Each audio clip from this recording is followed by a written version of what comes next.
Hi friends, welcome to our channel. Brahmamudi serial next ఎపిసోడ్లో ఏం జరగబోతోందో ఈ వీడియోలో చూసి తెలుసుకుందాం. రాజ్ సమస్యని తీర్చిన కావ్య అసలేం జరిగింది అని తెలుసుకోవడానికి ఈ వీడియోని స్కిప్ చేయకుండా ఎండ్ వరకు చూసేయండి. రాజ్ కావ్యలు ఇద్దరూ కలిసి ఆఫీస్కి వెళ్తారు. అలా బ్యాంక్ వాళ్ళు ఆఫీస్కి వచ్చిన తరువాత కావ్య బ్యాంక్ ఆఫీసర్స్తో మాట్లాడుతూ ఉంటుంది. అలా వాళ్ళు 100 కోట్లు ఒకేసారి చెల్లించమని, మేము ఇన్స్టాల్మెంట్లో చెల్లిస్తామని, మాకు ఆ అవకాశాన్ని కల్పించండి అని బ్యాంక్ వాళ్ళని రిక్వెస్ట్ చేస్తుంది. అప్పుడు బ్యాంక్ వాళ్ళు కావ్య అడిగిన దానికి ఒప్పుకుంటారు. అలాగే మేడం, మీరు డబ్బులు చెల్లిస్తాను అని అంటున్నారు కాబట్టి మీ కంపెనీ గురించి, మీ కుటుంబం గురించి మాకు తెలుసు కాబట్టి మీ మీద ఉన్న నమ్మకంతో మేము మీకు ఈ అవకాశాన్ని కల్పిస్తున్నాము. మీరు ఇన్స్టాల్మెంట్లోనే పే చేయండి అని అంటారు. ఆ మాట వినగానే కావ్య రాజ్లు ఇద్దరు చాలా సంతోషపడతారు. అప్పుడు ఆ బ్యాంక్ ఆఫీసర్స్, కానీ ఒక షరతు, మీరు ప్రతి నెల 3వ తారీఖులోపు మీ ఇన్స్టాల్మెంట్ని మాకు చెల్లించవలసి ఉంటుంది, లేకపోతే మీకు ఎక్స్ట్రా పెనాల్టీ పడుతుంది మేడం అని అంటారు. ఆ తప్పు జరగకుండా మీరే చూసుకోవాలి అని అంటారు. అప్పుడు కావ్య, మీరు మమ్మల్ని నమ్మి ఇన్స్టాల్మెంట్లో కట్టడానికి మాకు అవకాశాన్ని కల్పిస్తున్నారు. మేము ప్రతి నెల 3వ తారీఖులోపు ఇన్స్టాల్మెంట్లో కట్టాల్సిన డబ్బులు మీకు చెల్లించేస్తాము. అతి త్వరలోనే, వీలైనంత త్వరగా మేము మీకు చెల్లించాల్సిన డబ్బులని చెల్లిస్తాము. మా వైపు నుంచి ఎలాంటి డిలే ఉండదు అని అంటుంది. అప్పుడు ఆ బ్యాంకు వాళ్ళు, ఓకే మేడం, రాజ్ గారు, మేము ఫర్దర్ డాక్యుమెంటేషన్ని మొత్తం కంప్లీట్ చేసుకొని ఆ డాక్యుమెంట్స్ని తీసుకొని మళ్ళీ మీ ఆఫీస్కి వస్తాము అని అంటారు. అప్పుడు రాజ్ ఓకే సార్ అని వాళ్ళకి షేక్ హ్యాండ్ ఇచ్చి, మీరు మా పరిస్థితిని అర్థం చేసుకొని మాకు ఇన్స్టాల్మెంట్లో కట్టే విధంగా మాకు అవకాశాన్ని కల్పించినందుకు చాలా థ్యాంక్స్ సార్ అని చెప్తాడు. అప్పుడు బ్యాంక్ ఆఫీసర్స్, మీరు నిజాయితీగా డబ్బులు కడతాము అని ముందుకు వచ్చారు కాబట్టి మీకు ఆ అవకాశాన్ని కల్పించాము. కానీ కొంతమంది మేము డబ్బులు కట్టము, మాకేం అవసరం అని మాకు ఎదురు తిరుగుతారు సార్. అలాంటి వాళ్ళ కోసం మేము ముందుగా మిమ్మల్ని అప్రోచ్ అయిన విధానాన్నే పాటిస్తూ ఉంటాము. వాళ్ళ ఆస్తుల్ని జప్తు చేస్తాము, లేకపోతే వాళ్ళ నుంచి ఒకేసారి పెద్ద మొత్తాన వసూలు చేయాలి అని ప్రయత్నిస్తూ ఉంటాము. మరి మాకు రావాల్సిన డబ్బులని మేము రాబట్టుకోవాలి కదా సార్, మా ఉద్యోగం అదే కదా అని అంటారు. అలా బ్యాంక్ వాళ్ళు అక్కడి నుంచి వెళ్ళిపోతారు. వాళ్ళు వెళ్ళిపోగానే రాజ్ కావ్యని ఎత్తుకొని, కళావతి, చాలా థ్యాంక్స్ కళావతి, ఇన్ని రోజులుగా నాలో నేనే ఎంతో సతమతమైపోయాను, ఎంతో బాధపడ్డాను.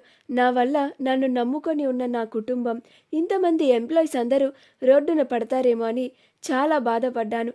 నిన్న రాత్రి నీతో ఈ సమస్యని పంచుకున్న తర్వాత నువ్వు ఈ రోజుకే పరిష్కారాన్ని ఆలోచించి ఇంత సులువుగా దీన్ని పరిష్కరిస్తావు అని అనుకోలేదు. నువ్వు నేను నీ మీద పెట్టుకున్న నమ్మకాన్ని అస్సలు వమ్ము చేయలేదు కళావతి. నాకిప్పుడు చాలా సంతోషంగా ఉంది. నా గుండెల్లో ఉన్న భారం అంతా దిగిపోయింది. నాకు ఇప్పుడు చాలా సంతోషంగా ఉంది కళావతి, చాలా థ్యాంక్స్ అని చెప్తూ ఉంటాడు. అప్పుడు కావ్య చాలా సంతోషపడుతుంది. ఇలానే మీరు ఎప్పుడు ఎంత సమస్య వచ్చినా, ఎలాంటి సమస్య వచ్చినా మీలో మీరే ఒక్కరే బాధపడకండి, నాతో కూడా పంచుకోండి, ఇద్దరం కలిసి దాన్ని పరిష్కరిద్దాము. అప్పుడు ఇలానే ఏదో ఒక మంచి సొల్యూషన్ దొరుకుతుంది కదా. అలా మీలో మీరే ఒక్కరే బాధపడుతూ ఉంటే ఒక్కొక్క సమస్యకి పరిష్కారం దొరకచ్చు, దొరకకపోవచ్చు. అలా నా దగ్గరికి వచ్చి మీరు సమస్యని పంచుకోవడంలో తప్పు లేదండి. మీరు ఎలాంటి విషయాన్నైనా నాతో పంచుకోవచ్చు, నేను మీ భార్యని అని అంటుంది. అప్పుడు రాజ్, అవును కళావతి, మరోసారి నేను ఆ తప్పుని చేయను. ఏది ఉన్నా, నాకు ఎలాంటి సమస్యని వచ్చినా నేను నీతో చెప్పుకుంటాను అని అంటాడు. ఆ మాటకి కావ్య చాలా ఆనందపడుతూ ఉంటుంది.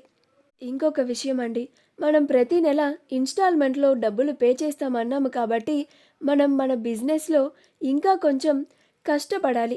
అప్పుడు మనకి కొంచెం ప్రాఫిట్స్ వస్తాయి. ఆ డబ్బులని అలా బ్యాంకు వాళ్ళకి చెల్లిస్తూ ఉండొచ్చు.